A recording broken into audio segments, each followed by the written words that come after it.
Hello, here we are ready to talk about our risk register. This risk register is something that we've referenced in the course today, and it captures everything that you need to know about the risks in your project. This should look slightly familiar to you because we've gone over all of the tables in the session. It is all right here on the methodology page of the risk register. We look at all of the tables that have an impact on cost, on time, on scope, on environment and health, on operations. And these are all drop downs that you can choose from the individual tabs within the register itself. We provide you with this methodologies table as a guide and a reminder of what everything is. So you see all of these tables here that talk about the negative and positive impacts on a certain component, if you will, of the organization. And we also have the definitions of the probabilities. And we have your qualitative risk assessment matrix with thresholds. So wherever your project happens to fall in low, medium, or high risk with the probability and impact matrix, you have the strategy to implement here.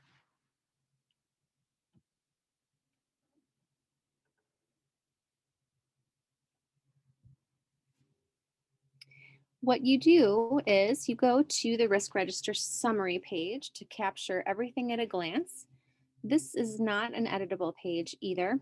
The information is populated on the tabs as you see below. So let's get right into these tabs here. Tab 1, we have our first issue, prize winners don't attend the party. This is a project manager owned risk. The probability is likely. The impact is moderate.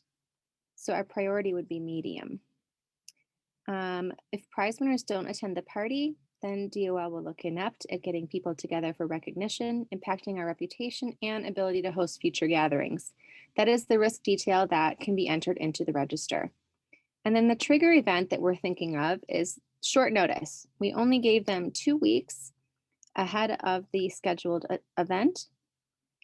We only gave them their invitations 2 weeks ahead of time. So from the probability section, we can choose the likelihood that this event or risk will happen, and that gives it a rating of likely.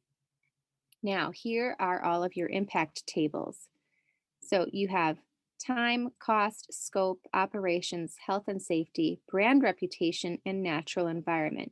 Each of these, as you saw on the methodology table, is a drop down. And you choose the appropriate risk or the appropriate impact of each risk. And then you can see that it will change the rating.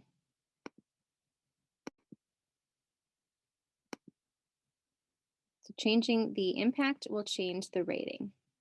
Okay, and so you do that for each of these risks, and some of them will be none. The opportunity or risk will not impact the natural environment. Our party is highly unlikely that we would impact the environment in any lasting capacity, so we choose none.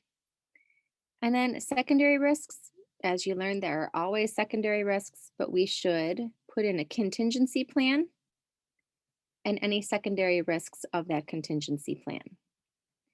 Do that for each of the tabs, 1 risk per tab.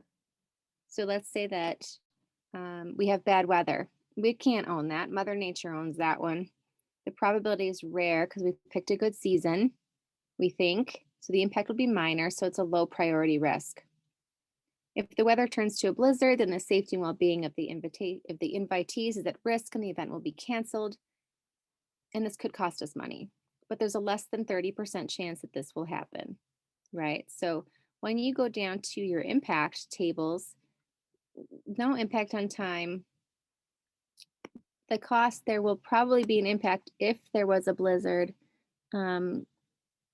It might increase the project a little bit for snow removal or damages or whatnot, but we've already paid our deposit and everything else, so that's not going to impact the cost any additional amount.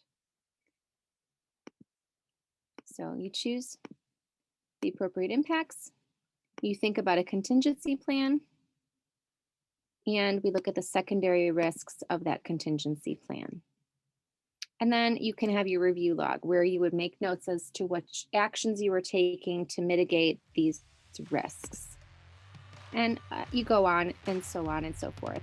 You can navigate back to the register from any of the tabs.